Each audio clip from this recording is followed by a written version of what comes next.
Alors, salut tout le monde et bienvenue à un nouvel épisode de mon podcast Au-delà du sport. Aujourd'hui, je suis très content de vous présenter mon invitée, Marie-Claude Lapointe, qui est kinésiologue chez Actiform. En fait, elle aide beaucoup de gens dans leur préparation physique. Elle m'a grandement aidé dans ma carrière de patineur. Mhm.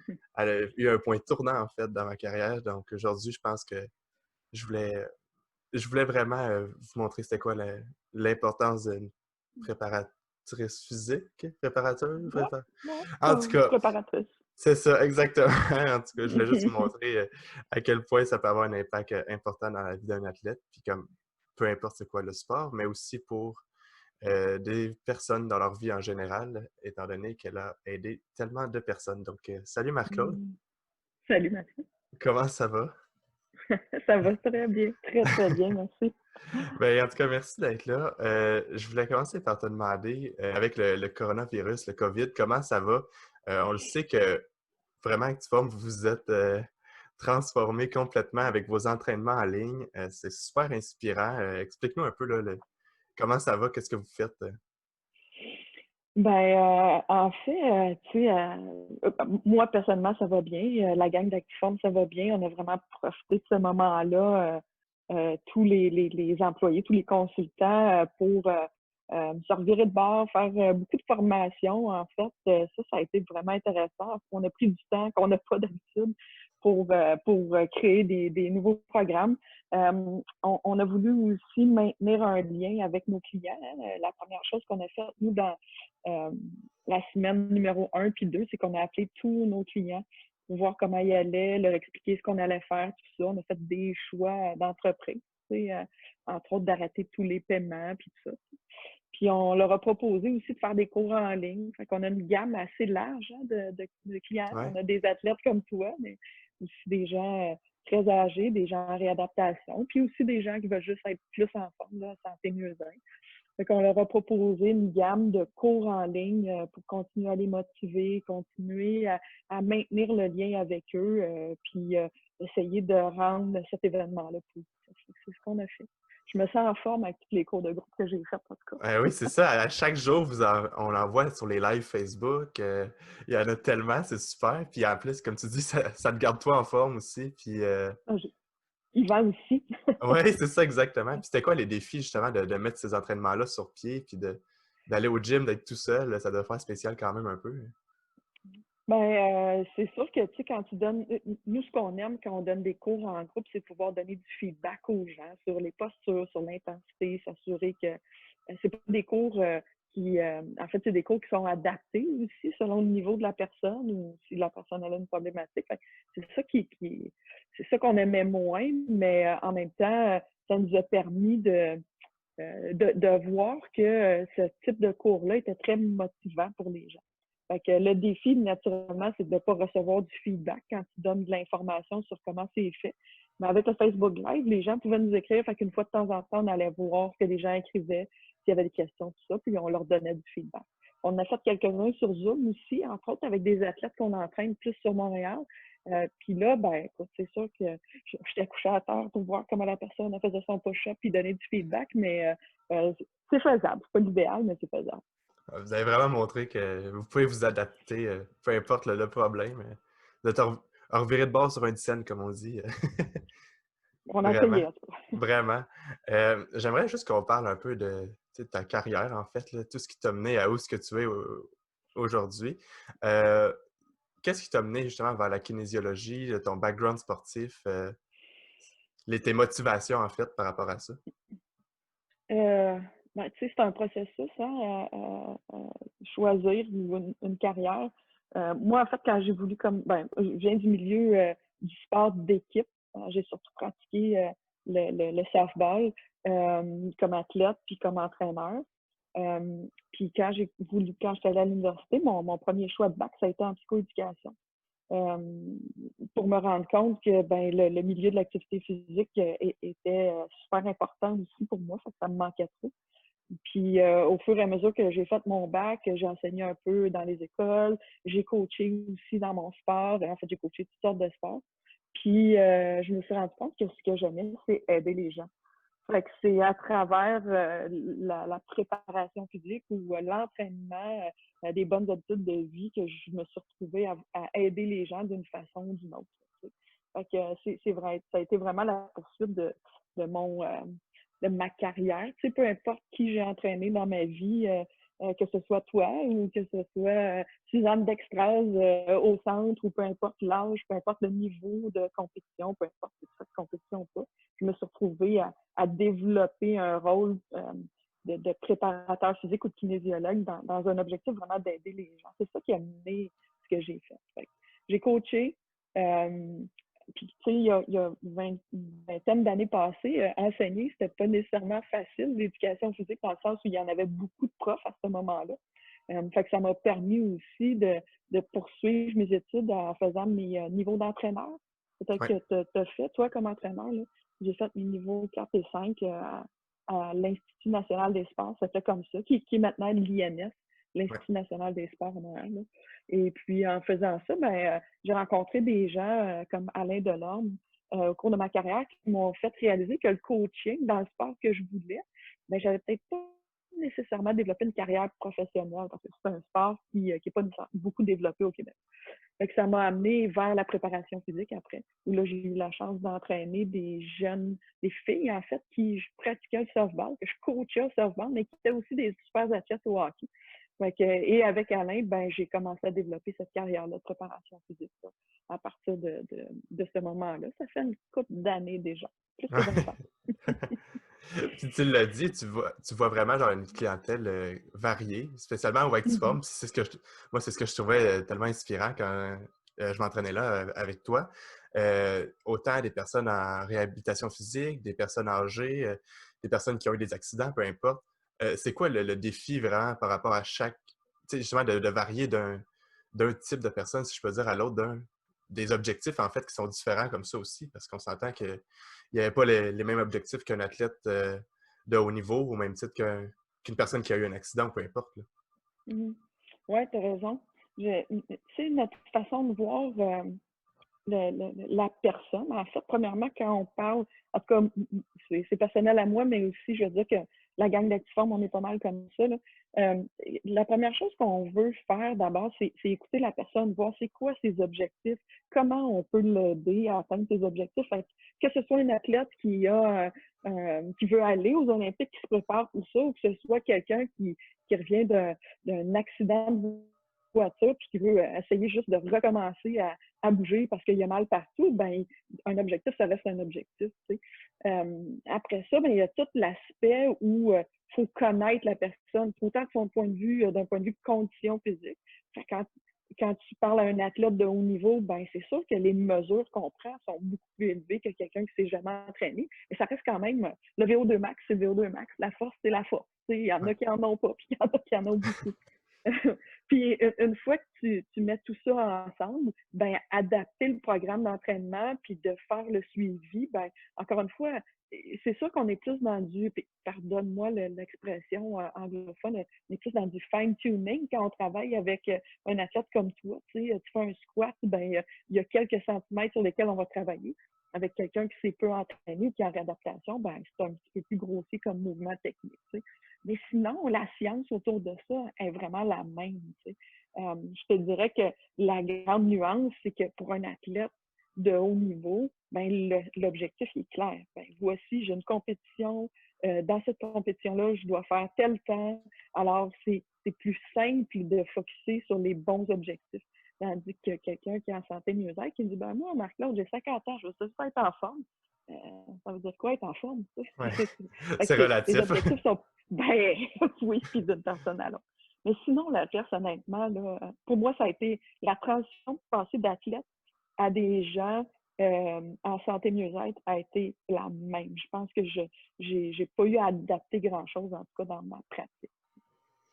Puis, si on focus un peu plus sur les athlètes de haut niveau, en fait, là, Ouais. juste, je pense, ce groupe de personnes-là, il y a beaucoup de défis qui sont rattachés à ces gens-là. Je veux dire, je pense que je t'ai donné plusieurs défis au même titre que tu as travaillé avec des athlètes en lutte, en natation, ou même Mhm. des athlètes paralympiques aussi. Mhm. Tu sais, chaque sport a aussi ses particularités, là. C'est quoi les défis les plus grands par rapport à travailler avec des athlètes de haut niveau? Tu sais, bien sûr, il y a les objectifs, mais au-delà de ça, je sais quand tu disais souvent le patin artistique, tu sais, on est un sport justement artistique, puis là, on ne comprenait pas tout le temps. Il y a des aspects de l'entraînement qu'on ne comprenait pas ou qu'on ne réalisait pas l'importance et tout. C'est quoi justement ces défis-là là, avec les sports de haut niveau? Ben, tu sais, en tout cas, pour moi, le premier défi, ça a été quand j'ai travaillé avec des sports qui étaient loin de mes compétences, mes connaissances. Tu sais. Ça a été d'abord de comprendre le sport. Puis pas juste le comprendre d'un point de vue scientifique, tu sais, c'est quoi les filières énergétiques, la force que tu as besoin, l'endurance que tu as besoin de développer pour être à ton meilleur, mais c'est aussi de comprendre la culture du sport. Si tu comprends pas la culture du sport, tu peux pas je pense, être un bon préparateur physique. Tu sais. Puis au-delà de la culture, ben, tu as après tous les gens qui gravitent autour. Mais tu sais, il y a 30 ans passés, tu avais le coach, puis le coach faisait tout. Maintenant, ben, tu as un athlète, puis autour de l'athlète, ben, il y a l'entraîneur, il y a le physiologiste, il y a le médecin, il y a tous ces gens-là, le physiothérapeute, le kin, le nutritionniste, le psychologue qui gravitent autour. Alors, on est tous dans des équipes intégrées. Puis maintenant, ben, dans la façon qu'on voit le sport d'élite, ben, c'est comment influencer certaines parties en fonction de tous ces gens-là qui gravitent autour de l'athlète, puis sans jamais oublier l'athlète. Parce que une des choses que moi, j'ai trouvé difficile, c'est que quand on travaille avec des athlètes de haut niveau, l'athlète est très influencé. L'athlète veut performer à son meilleur, puis il peut être très influencé par des gens autour. Puis il y a beaucoup de gens pas tous, mais il s'agit de qu'il y ait une ou deux personnes qui veulent l'influencer et l'amener sur son côté parce que c'est très glamour d'entraîner des athlètes. Hein? Puis c'est tellement glamour que je pense que souvent, il y a eu des gens qui ont voulu se démarquer en disant hey, moi, j'ai déjà entraîné telle personne. Puis je trouve que ça crée un esprit qui n'est pas tellement sain. Puis des fois, c'est difficile pour l'athlète de prendre ses décisions. Fait que, tu sais, on veut être un influenceur auprès de l'athlète, mais jamais aux dépens de l'athlète. Puis là, le milieu du sport de haut niveau, il est rendu ça. Moi, c'était le plus grand défi que j'ai eu à traverser, je te dirais, en travaillant avec du haut niveau. Oui, puis c'est Faut que vrai. j'ai Puis... été claire, là. Mais... Ouais, ouais, ben 100%, parce que je peux vraiment genre me relate, là, comme me fier ouais. à ce que tu dis, parce que tu sais, c'est vrai il y a peut-être 10 personnes qui vont nous dire des choses différentes, puis là, des fois, ça se peut qu'il y ait des opinions qui soient contraires, puis ou opposées, puis là, tu te dis, tu sais, qui je vais suivre, qui que... Puis comme tu le dis, l'athlète est tellement influençable parce que lui, son seul but, c'est d'aller à son objectif, puis il est prêt à tout, là, on est prêt à tout pour avoir cet objectif-là, fait que des fois, ça te met dans des situations qui sont pas évidentes non plus, puis là, t'as des opinions à gauche, à droite, tu sais plus trop sur quel pied danser Ah avec ben, des je suis affaires. sûre que ça t'est arrivé souvent, tu sais, comme à tous les niveaux aussi, là. Même les jeunes athlètes se font influencer, puis tu as le parent aussi quand tu as les jeunes athlètes là, qui influencent pour les bonnes raisons, là, tu sais, mais non, c'est pas simple. C'est beaucoup de facteurs mis ensemble. Hein. Oui, oui, oui, oui, exactement, exactement. Puis il y a aussi, je pense, je sais pas si on peut parler de ça aussi, là, mais des fois, il y a des défis comme exemple, l'athlète, tu vas en avoir qui vont être vraiment tellement motivés qu'ils veulent trop en faire, mais tu vas en avoir aussi euh, que c'est le contraire, là, ils veulent pas venir au gym. Puis moi, ça a été un de mes problèmes au début. Quand je suis arrivé avec Actiform, j'aimais aucunement ça, l'entraînement en salle. C'est Puis, vrai. puis en fait, c'est toi qui as tout fait changer ça, là, puis qui fait en sorte que même aujourd'hui, c'est devenu une passion pour moi que, tu sais, j'aime ça m'entraîner encore, j'aime ça aller faire du crossfit, j'aime ça aller bouger, puis ce qu'au début, moi, j'aimais ça patiner, c'est tout. Mais là, tu m'as fait comprendre comment c'est important, mais tu m'as fait aussi aimer ça, le sport en général. Fait que, tu sais, il y a beaucoup ce défi-là aussi de faire comprendre à l'athlète que c'est pas juste ton sport, il y a d'autres choses à aller développer alentour. Là. Ben, puis, oui, t'as raison, t'as raison. Puis, tu sais, l'entraînement physique a changé beaucoup aussi au cours des dernières années. Tu viens de le mentionner, entre autres, le CrossFit est devenu un sport. C'est même plus une méthode d'entraînement, c'est devenu un sport, puis un sport de haut niveau, tu sais. Fait que, puis les gens aujourd'hui, à travers l'entraînement, puis tu sais, au niveau du sport, là, toi, je pense que tu l'as vécu, entre autres dans un sport artistique, il y a tout l'aspect du regard sur le physique des gens. Fait qu'il y a beaucoup de gens qui sont d'abord intéressés par l'entraînement physique pour changer leur corps.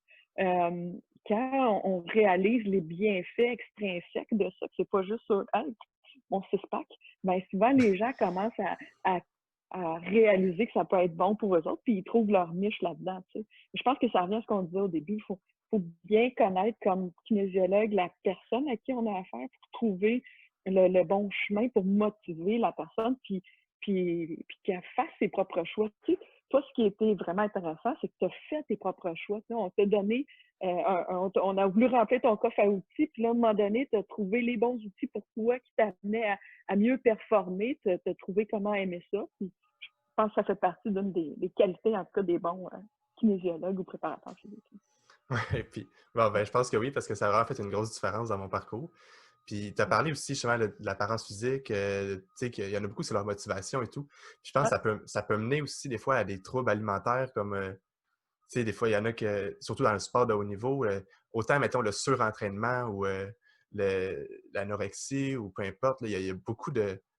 C'est un sujet qui est vraiment délicat, puis que sûrement que vous êtes témoin souvent, avec, ben, quelques fois avec des athlètes, que tu vois, ça devient tellement intense, le sport, que des fois, on perd un peu la notion de ce qui est bon puis ce qui est plus bon. Euh, ouais. c'est quoi ton rôle, toi, quand tu vois justement des situations comme ça arriver avec un athlète avec qui tu travailles? C'est en fait, tu sais, c'est difficile à dire parce que tu veux. Un, tu peux pas être intrusif auprès de l'athlète parce que je te dis pas que c'est une maladie mentale, mais quand la personne va jusqu'à l'anorexie ou la boulimie, ça devient une maladie mentale. Tu sais, fait que la ligne est mince entre être hyper rigide sur son alimentation pour pas prendre de poids, euh, puis passer dans le dark side, là, tu sais, Ouais, et ne plus manger, se faire vomir et tout ça, là, tu sais. Fait que, moi, en fait, je pense que comme préparateur physique, il faut que tu en sois conscient. Parce que c'est sûr que nous autres, on est en première ligne pour voir ces choses-là, ces changements-là. Puis malheureusement, beaucoup dans les sports artistiques, on le voit de plus en plus dans tous les sports, là, mais dans le sport artistique, il y en a un peu plus. Puis après ça, ben, t'assurer que tu parles aux bonnes personnes. Tu sais, quand on parle d'équipe IST, d'une équipe intégrée, ben, ça, c'est ce qui est intéressant parce qu'on a la nutritionniste, on a les psychologues, on a l'entraîneur. Fait que, aussitôt que tu vois ça, je pense que c'est important de les référer aux bonnes personnes. Comme préparateur physique, on peut écouter, mais je pense qu'on n'a pas les compétences et les connaissances pour pouvoir aider les gens comme ça. Il faut être très à l'affût puis s'assurer qu'on parle aux bonnes personnes quand on voit des drapeaux rouges. ouais. Puis comme tu le dis, tu es en première ligne, tu es une des premières personnes qui a un contact direct avec l'athlète. Puis au même titre que quand, exemple, un athlète a juste une blessure aussi ou Mhm. quelque chose qui l'embête, puis que, tu sais, parce que je parle en mon nom, mais tu sais, je veux pousser quand même, je veux dire, c'est pas grave. Puis des fois, c'est à toi justement de freiner. Puis il y a des fois que tu m'as dit, hey, aujourd'hui, on fait rien, tu sais, c'est pas. Mais c'est dur des fois accepter en étant l'athlète des commentaires comme ça, tu sais, de se dire comme, ben non, il faut que je m'entraîne. Justement, comment tu fais pour justement gérer ces situations-là avec des athlètes qui, des fois, veulent pousser plus loin que leurs limites, mais qui devraient peut-être pas? Ben, de plus en plus, euh, on, euh, on analyse des données au quotidien des athlètes, tu sais, pour mesurer l'état de fatigue. Fait que il y a une dizaine d'années, ça s'en venait, ça arrivait vers ça. Mais aujourd'hui, on mesure, tu sais, que ce soit aussi simple que la fréquence cardiaque. Il y a beaucoup de tests qui sont faits pré-entraînement. Fait que tu arrives à l'entraînement, tu fais des tests de saut, des tests de temps de réaction, tout ça. Puis là, ben, plus on cumule de données, ben, plus on est en mesure de voir quand il y a des baisses de résultats au niveau de ces tests-là, ben, de réagir et de dire, ah, ben là, il y a peut-être un état de fatigue qui est plus grand, il y a peut-être plus qu'à risque de blessure, fait qu'on va changer l'entraînement aujourd'hui. Fait que ça, c'est une première chose. On essaie d'être de plus en plus objectif, puis pas trop subjectif, puis pas être trop sur le senti, tu sais. Parce qu'autant, il y a des athlètes qui poussent, qui poussent, qui poussent, autant il y a des athlètes qui n'aiment pas trop l'entraînement, puis que je te dis pas qu'ils vont jusqu'à faker, là, il y en a très peu qui font ça, mais qui vont peut-être influencer notre regard critique. On est tous humains, hein? Il s'agit que Mhm. l'athlète arrive, il est fatigué, moi je suis fatiguée, puis il dit ah, Marc-Claude, je file pas, blablabla. ben peut-être que moi, je peux juste dire, ben on se calme aujourd'hui, puis c'était pas la bonne décision à prendre, tu sais. Fait que faut essayer d'avoir des données très objectives, mais aussi d'avoir cet instinct-là par rapport à ce que la personne nous dit. C'est vrai ou c'est un peu pas vrai? Ou, Y mais les a-tu envie analyses, de prendre ça un peu mollo aujourd'hui? Ou... ouais, c'est ça. Est-ce que nous autres, on a envie des fois de prendre ça plus mollo, tu sais? Ben oui, c'est ça, c'est normal des fois. Ça arrive des journées Mhm. comme ça. Ouais, Euh, mais ça. Puis tu l'as dit justement, il y a des données beaucoup objectives. Puis ça, c'est quelque chose, je pense, qui, tu sais, avec le temps, ça a évolué aussi. Là. Mhm. Mettons, si tu recules quand tu as commencé à faire justement de la préparation physique comme Ouais, ça, ouais. par rapport à maintenant, c'est quoi les grosses différences qu'il y a dans la préparation, pas juste dans la technologie, mais aussi dans la manière de penser puis de créer un programme pour un athlète? Ouais. Je te dirais qu'il y a trois choses. La première chose qui a vraiment changé, c'est vrai que c'est la technologie. Tu sais, à cette heure, avec le téléphone cellulaire, on peut mesurer tellement d'affaires, tandis qu'à l'époque, juste filmer puis mettre ça sur l'ordinateur, ça prenait des heures et des heures. Fait que, souvent, il y avait trop de manipulation pour pouvoir faire ça. Fait qu'on était plus, je dirais, c'était plus rough un peu. Fait qu'il y a la technologie. Il y a aussi la science qui a évolué. Euh, il y a 20 ans passés, on avait, au niveau de la science, un peu moins d'informations sur comment entraîner les athlètes. Tu sais. Je te dirais que l'autre chose qui a changé, c'est l'engagement des athlètes aussi, puis des entraîneurs, des équipes sportives vis-à-vis la préparation physique. Je me souviens d'avoir fait une de mes premières expériences avec l'équipe nationale de hockey, des filles. J'arrive là, tout ça, puis là, on commence, puis on fait juste le warm-up pour avant d'aller sur la glace. Puis le warm-up durait 10 minutes avec un peu ce que tu connais déjà, c'est quelque chose de dynamique puis tout. Puis il y a 3-4 athlètes qui étaient un petit peu plus âgés qui, après le warm-up, étaient raqués. Ça te donne une idée du niveau d'intensité, tu sais. Je nommerai pas de nom. De toute façon, ils sont pas Ben au oui. Québec, ils sont en Ontario, mais tu sais, c'est drôle. Là. Fait que là, j'étais là, ah, comment tu peux être raqué? Puis tu fais 10 minutes de warm-up, tu sais, mais il était C'est pas ça. habitué. Fait que ça aussi, ça l'a beaucoup évolué. Là. Maintenant, c'est un must de s'entraîner, comme c'est un must de bien s'alimenter, tu sais. Ouais, puis Ah, ah, oui, non, vas-y, vas-y, vas-y. vas-y. J'allais juste dire qu'il y a 20 ans passés, les athlètes au hockey, l'équipe nationale, après un match, ils allaient au McDo. Tu sais. Maintenant, c'est plus ça. Là, ça a beaucoup changé là-dessus. Ben oui, c'est sûr. Là, c'est après qu'elle ait gagné la médaille d'or, là, peut-être. Là. C'est ça, Ils attendent exactement, la dans fin le du village. tournoi. C'est ça. Puis justement, est-ce que dans ce cheminement-là, est-ce que des fois tu devais comme convaincre les gens, tu sais, aller comme, tu sais, comme faire tes preuves ou y a-tu eu des moments qu'il fallait vraiment que tu dises, ah oui, c'est vraiment important parce que, tu sais, ça a été une adaptation, comme tu dis. Si les gens, y avaient de la misère avec juste un réchauffement, clairement, ils n'étaient pas habitués à faire de l'entraînement, tu sais, dans leur vie quotidienne. Là, tu sais. Ça a été, ben, en même temps, tu sais, les fédérations sportives, puis les équipes nationales, ils commençaient à y croire aussi parce qu'il y a des physiologistes qui étaient, qui commençaient à accumuler des données de tests physiques et tout ça, tu sais. Fait que cette influence-là, oui, est venue de nous, mais est venue aussi des équipes sportives. Fait qu'à un moment donné, ils leur donnaient juste pas le choix. Tu vas t'entraîner ces journées-là, sinon, ben, ça marche pas. Fait que, ouais, il a fallu en influencer plusieurs. Il a fallu. Puis, tu sais, il y a beaucoup d'athlètes aussi qui aimaient s'entraîner. Moi, je viens d'une fille qui s'appelle France Saint-Louis, qui était une vétérante là, sur l'équipe nationale de hockey, qui, elle, a tripé sur l'entraînement, faisait partie de sa vie. Tu sais. France a 60 ans, puis elle est en shape comme elle l'était à 30 ans encore. Là, tu sais. Fait qu'elle, elle a été, en tout cas, si je regarde d'un point de vue sur l'équipe de hockey, une grande influence pour les autres. Fait fallait prendre ces personnes-là qui aimaient ça puis qui allaient influencer les autres. Ça a été une façon, en tout cas pour moi, d'aider les plus jeunes à les amener vers la préparation. Ça, tu avais des leaders à travers les athlètes qui influençaient leurs collègues, Ouais.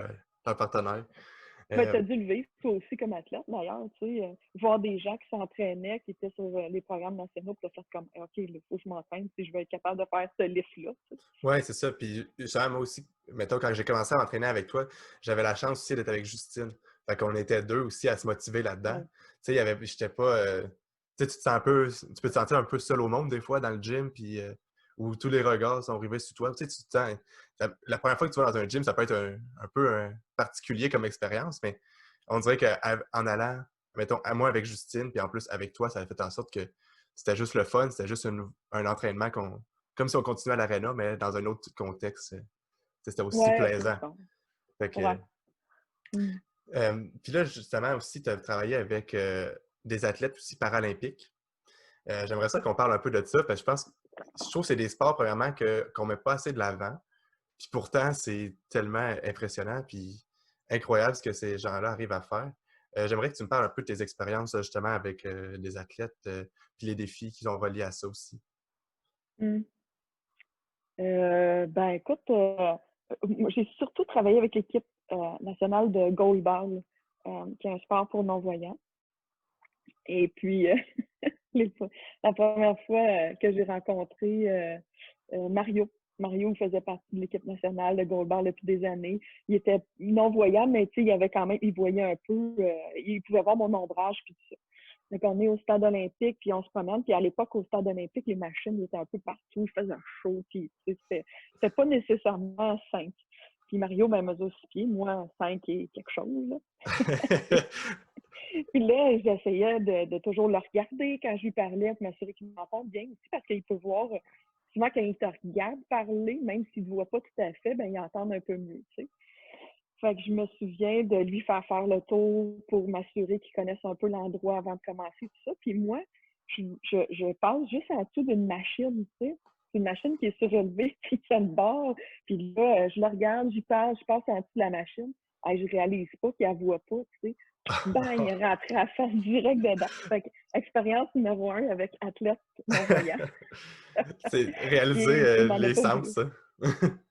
Écoute, mais hein, puis je pourrais t'en compter d'autres là, sur eux, mais je te dirais qu'honnêtement, en tout cas, moi, l'expérience que j'ai vécue avec les athlètes paralympiques, c'est qu'ils ne se sentent pas différents de toi puis moi. Fait que si, comme préparateur physique, je les fais sentir différents, ça ne marche pas. Ils voulaient être pareils comme les autres. Est-ce qu'il fallait un environnement un peu plus encadré pour m'assurer qu'ils ne se pètent pas la tête, comme j'ai fait la première fois? Oui. Mais sinon, c'est la même chose. Tu sais. Je te dirais que, entre autres, avec les non-voyants, par contre, souvent, ils sont portés à moins bouger. Fait que si tu bouges moins, leur niveau de forme physique était peut-être un petit peu moins élevé qu'un athlète voyant parce qu'il courir, il ne peut pas courir dans la rue comme nous, on va faire, tu sais, ça il prend quelqu'un à côté, tout ça. Fait qu'au début, je te dirais que le niveau de forme physique, ben, il fallait être plus conciliant avec ça, mais sinon, ils veulent être, si tu les considères comme ils n'ont pas de problématique, c'est la même chose. Il y a rien, il y a rien de différent. Ouais, puis en bout de ligne, ils ont un objectif, ils veulent Ouais. gagner. Tu sais, c'est le même principe qu'un athlète dans un sport standard, si je peux dire ça de même. Là, tu sais, il y a pas, tous les facteurs sont les mêmes. Là, tu sais, les autres, ils veulent gagner, ils veulent être en forme, ils veulent faire un meilleur temps, ils veulent faire un but, peu importe. Là. Donc, Exact. Tu sais, je pense qu'un des meilleurs athlètes qu'on a eu au Québec s'appelle Benoît Huot. Puis, tu sais, Benoît, il a un pied beau, il nageait. Lui, écoute, il a couru, il a fait tout, là. Tu sais, c'est pas. En fait, c'est vraiment. En tout cas, l'expérience que j'ai avec ces gens-là, c'est que considère-moi pas comme une personne handicapée. De toute façon, le handicap, tu sais, à la limite, c'est la société qui l'écrit.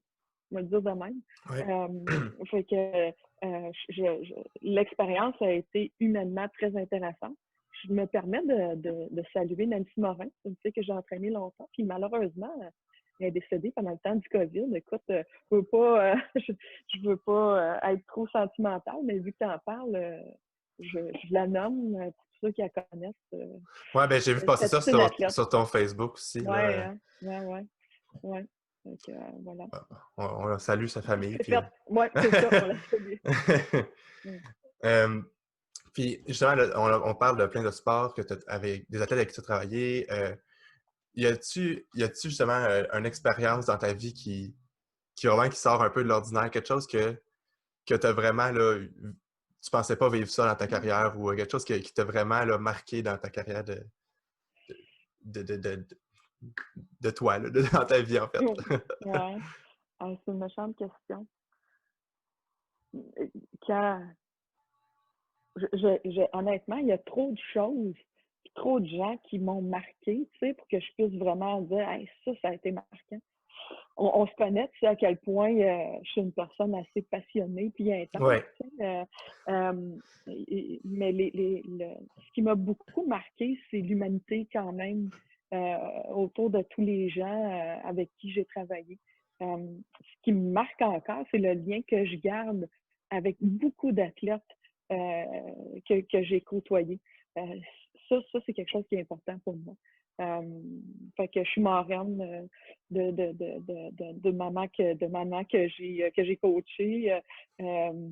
J'ai été à des mariages d'athlètes que j'ai coachés. Fait que ça, c'est quelque chose. Puis cette relation-là qu'on a, toi puis moi, là, tu sais, fait que, honnêtement, c'est ça qui m'a marqué. Tous les gens que j'ai rencontrés humainement, il n'y a pas d'événement précis, mais tous les gens que j'ai rencontrés humainement, là, moi, c'est ce qui m'a marqué.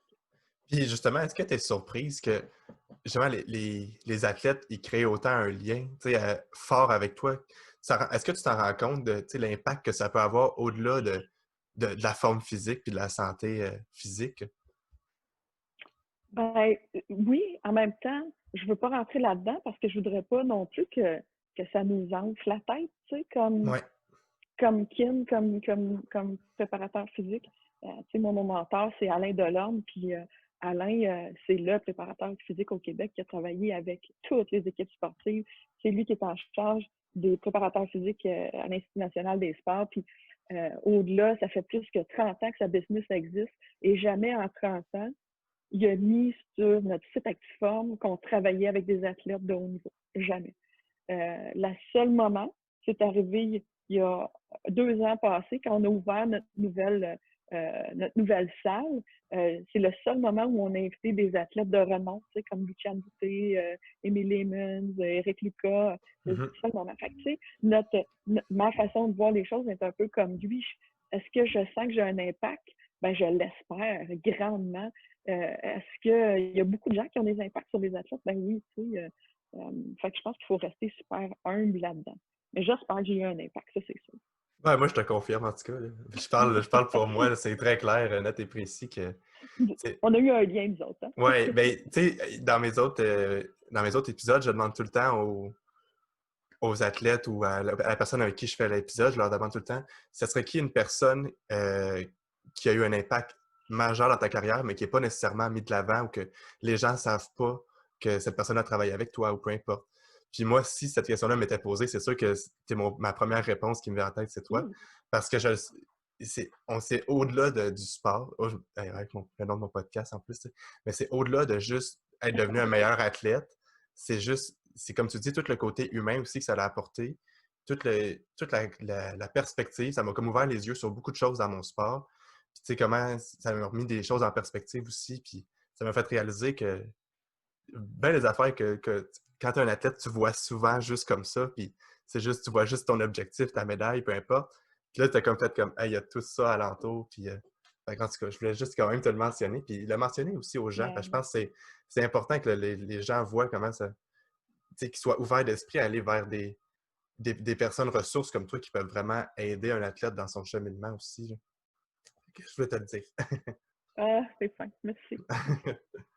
Puis j'aimerais ça te demander justement cette question-là à toi aussi. Ça serait qui une personne justement dans ton parcours qui a eu une influence euh, très importante, mais qui, c'est pas quelqu'un qui est mis de l'avant, là. C'est pas nécessairement comme tes parents ou ton coach quand tu étais jeune. Ce serait qui quelqu'un qui a vraiment eu un impact majeur dans ta carrière, puis sans cette personne-là, tu ne serais pas la coach que tu es aujourd'hui?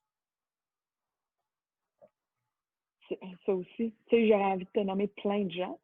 Je te dirais qu'Alain Delorme, c'est probablement celui qui a eu le plus grand impact.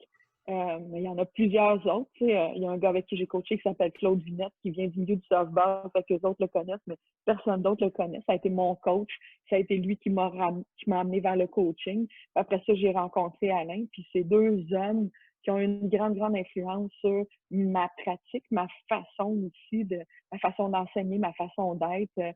Puis ces deux gars, mon Dieu, complètement différents aussi dans la vie. Fait que je dirais que ces gens-là ont eu une grande, grande influence. Puis j'ai pas le choix de passer, de dire que plusieurs athlètes ont eu des grandes influences aussi dans ma carrière. Des gens qui se sont dépassés. Là, Martine Grenier, là, c'est quelqu'un qui a eu énormément d'influence sur ma façon de pratiquer tout ça. Fait que, il y en a plein. Il y en a plein. Ah, ben c'est vraiment cool. Ça montre comment, tu Mm. sais, chaque rencontre peut t'apporter de quoi dans ta vie aussi, tu sais, au-delà de justement juste faire, tu sais, fais des push-ups, fais des squats. Tu sais, c'est tellement plus que juste ça, là. Ouais, C'est tellement au-delà de tout ouais, ça, là. ouais. J'aimerais ça, Charles, il me reste peut-être deux petites questions, là. Si tu as une anecdote, là, tu sais, tout à l'heure, tu nous as conté l'anecdote avec l'athlète qui s'est foncé dans le poteau de la machine. As-tu d'autres mésaventures comme ça qui te sont arrivées, qui sont drôles, qui sont cocasses, peu importe? Je suis un peu gaffeuse dans la vie. Puis aussi, malgré ma stature, tu sais, j'ai souvent voulu montrer ou essayer de donner confiance aux athlètes. Ça fait que j'ai essayé de faire ce cours, mais à un moment donné, il y a un camp d'entraînement avec Hockey Québec. Et puis, je veux démontrer un exercice d'une personne qui est en avant, qui sprint, l'autre personne qui la retient comme si elle était une sled, là, tu sais. Fait que j'ai fait le choix, dans toutes les, mettons, 30 athlètes qu'il y avait là, de choisir Marie-Philippe Poulain, tu sais. Puis Marie-Philippe étant la plus forte, la plus... Puis on a, tu sais, 20 ans de différence. Fait que je dis, OK, Marie-Philippe, vas-y. Là, je la prends. Là, je dis, OK, go, sprint. Mais c'était tellement forte et puissante que j'ai pas été capable de la retenir. Je suis tombée sur les fesses. Puis là, elle me traînait. Puis elle était tellement forte qu'elle savait pas que j'étais tombée sur le cul puis qu'elle me traînait encore. Ça riait. Mon Dieu, que ça riait. Fait que Ah, ça a été quand même comique. Ouais, c'est ouais. excellent. Puis elle a Ouais, je sais continué à pas, te je sais pas. traîner quand même, malgré tout ça. Ouais, comme si j'étais rien en arrière, elle me traînait. Là, les jeunes étaient crampés bien raides. Ça a été drôle quand même. Ah, c'est Fait que, excellent. ouais, voilà. On va y aller avec une dernière petite question, en fait, là, un peu rétrospective. Si Mm. tu te voyais il y a 5 ans, si mettons on recule dans le temps il y a 5 ans, Mhm. puis tu pouvais te donner un conseil, te dire quelque chose, peu importe c'est quoi, qu'est-ce que ce serait? Ouais, mon Dieu. J'aurais dû prendre un autre café un matin pour répondre à cette question-là. Euh, je pense que euh, j'aurais voulu trouver une façon de de continuer à garder un peu plus de lien avec la préparation physique. Mon travail m'a amené à travailler avec plus de gens en réadaptation que je tripe.